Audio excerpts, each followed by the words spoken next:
Welcome in the Extra Point. Jim Funderburg here, along with the coach, and we're all here for Tompkinson BMW over in Fort Wayne, the home of the ultimate driving machine. Coach, I'll tell you what, the other night, I thought that was a pretty good ball game. You guys fought pretty hard. It was homecoming. I talked to a couple folks before the game, and we all kind of thought, yeah, this Delta team, they're big. If that storeholder kid gets loose, this could be a 4 or 5 touchdown ball game pretty easy. Yeah. You know, they did a good job executing the game plan. You know, playing what we told them to do. They played their areas and assignments on a wing T team, which is what you have to do. You know, you can't just run around like a chicken with your head cut off. You got to play your area, and they did that. And you know, we don't give them a touchdown off our offense. You know, it could be a different ball game, and you know, it's just mistakes keep turnovers and penalties. That's the story of this year. It has been. The defense has been pretty darn solid. I made the point Friday night. I mean, if you look at the way the defense has played, it's about 3 touchdowns a night they're giving up. But you look at the offense, you know, we've given almost a touchdown every night to the other team, either with field position or a pick six or whatever. So you got a defense that's holding people to probably 14, 16 points a night. Generally on a Friday night, you'll take that normally. Yeah, and that's the thing. You know, we wanted to make sure all the teams I've ever been in charge of, you know, we load that defense and we make sure that, you know, they can give our offense time to find what we need to do, get in a rhythm, do some things, and, you know, we stack them pretty stout, you know, and, you know, they've been performing. You know, we just got to get better on the other side of the ball, and we got to sustain our blocks better. Yeah. You know, we had some success running the ball. And then we go to blocking for 2 seconds, letting the guy go, and we're getting a 3-yard gain instead of busting 8 or 9 or 10. Yeah. So yeah, it's all part of the learning process right now. We're going through it. Unfortunately, you know, it's where we're at. Okay, and what we're dealing with. I thought the storeholder, going back to him. I mean, we had the safety on him. Okay, I know the guy between his helmet holes thinks he's the fastest guy on the football field because you saw it a couple of times. He's really quick. So all of a sudden he makes the decision he's going to scoop that bad boy up and go back in that end zone and try to get to the other corner and get out. Coverage was good on that play. Yeah, we called timeout because we wanted to punt with a win. We had a good win. We wanted to get the ball deep. You know, on the timeout I told him, I said, you got to block and then bust down on coverage. Get down there, get down there, get down there. And the kids did. You know, they went full speed all the way down. You know, he didn't have anywhere to go. They stayed in their coverage lanes really well. You know, and that's how we got it. You know, and that was great execution. You know, it's we show signs of life at times. Yeah, I think you really do. The other time when he cut his field, he's headed to the visitor side, came back around to the home side, and your pursuit really pursued the way that I'm sure you work with him every Monday through Thursday out here. But the last guy basically in the line was the guy that knocked him out of bounds. Well, and that's, you know, just take your angles, don't let them score. You know, on a guy that's fast like that, we really got to be aware of pursuit angles. You know, today we did a interception drill with our offense, and we sat there and must have ran 10 or 12 of them, just saying, okay, interception left, and getting the offense to pursue instead of saying, okay, somebody go and tackle him. No, you know, you've got to go and tackle him, and you know, we've done that before, and you know, it's the first time I've ever had to do it, but we're getting so many interceptions and the pick sixes that we got to make sure they can go get them down if we do throw the ball. Yeah. The wrong color. Yeah, well, it happens. It does happen. Today when I pulled up, there were all kinds of guys around here. The Little Bears program was around. I know you were intent with what you were doing, but it all goes down clear to the bottom. I think that's one of the things that a successful program starts down with Little Bears and works a plan and your formations and your ideas and your strategies from the bottom up. Are you comfortable now with the 8 weeks that you're starting to get bottom-up buy-in at this point? Yeah, I see growth in the program, and that's the thing. We can't just have a team. We have to have a program, and we've got to coach them all the way from the bottom up and give them all the time. You know, that's why some of the varsity coaches, we go down with the freshman JV level when we're not coaching our position on the varsity to make sure they get that really good technical coaching, because, you know, that's our future, and that's what we have to do. You know, we just can't get up there and be hard-headed and say, well, I'm just working with this group. Yeah, the guys have done a good job on that, and the kids are picking up. You know, our younger level has won some games. You know, they beat Delta 28-14 on Saturday. Okay. So, you know, we're starting to see some turn in the right direction. You know, it's the buy-in. The younger classes have bought in. And, you know, the older classes are getting there, and sometimes they're all in, and sometimes they're just, I had a guy change the route. Well, that was on the pick. I ran a certain combination to clear the safety, hold the safety in the middle, clear the corner, and throw the. But instead, we say, oh, it was open in the middle when we run there, and he throws the ball there, and we get a pick six. Right. We got to execute what we call them things because we do it for a reason. I've been doing it a long time.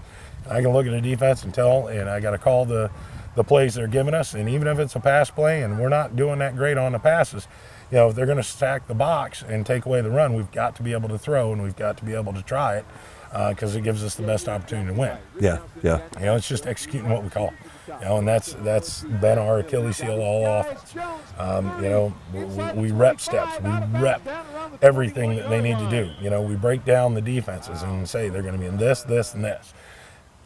Still, we fire up for 2 seconds and we hold them for 2 seconds, and we just kind of throttle down and look for the ball, and that guy's making the tackle.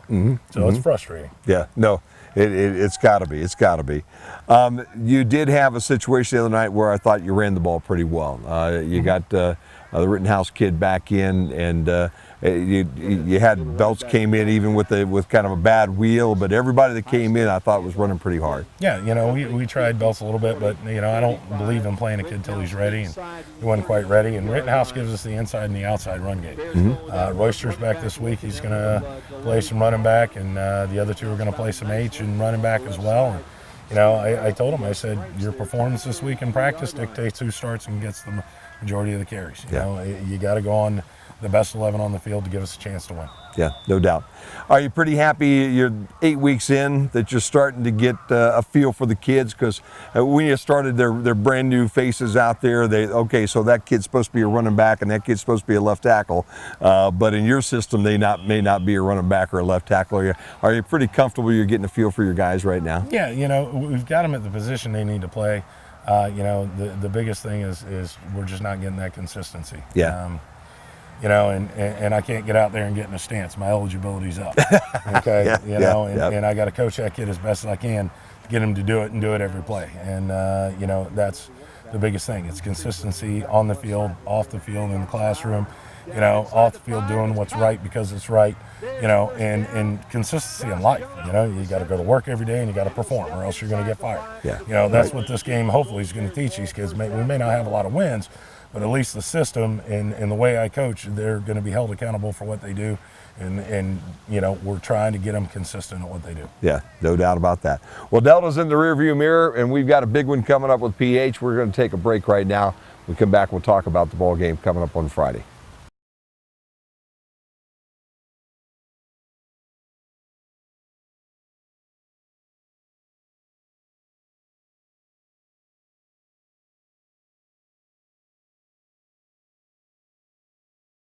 Well, Coach, the last 2 weeks are no favor. We've to you guys, we've talked about this. PH is probably one of the toughest places you're going to play. I know probably in Florida you had some places like that, and then you get to go to Liberty, and Liberty is one of those little bowl type arrangements where it almost looks like you should do a 1954 version of a high school football game. Okay, so a couple tough spots to win in, and a couple teams that are playing pretty well. But let's look at PH right now. I mean, this is a bunch that's coming in again, good size, just like the Delta boys. When you go across that offensive and defensive line, there's some big kids over there. Yeah, and the advantage is a lot of them play both ways. We've got some two-way players, but the big thing that we've had all year is let's try and get them in the fourth quarter and wear them down and get our opportunity. You got to if we're in it, we can win it. And we got to stay in it and not give up the big plays and not shoot ourselves in the foot offensively. Yeah, so, we're full steam ahead and got a good game plan going in, and we're using a lot of motion and misdirection and things, and going to try and catch them sleeping and get them over pursuing and things. So yeah, okay, sounds good.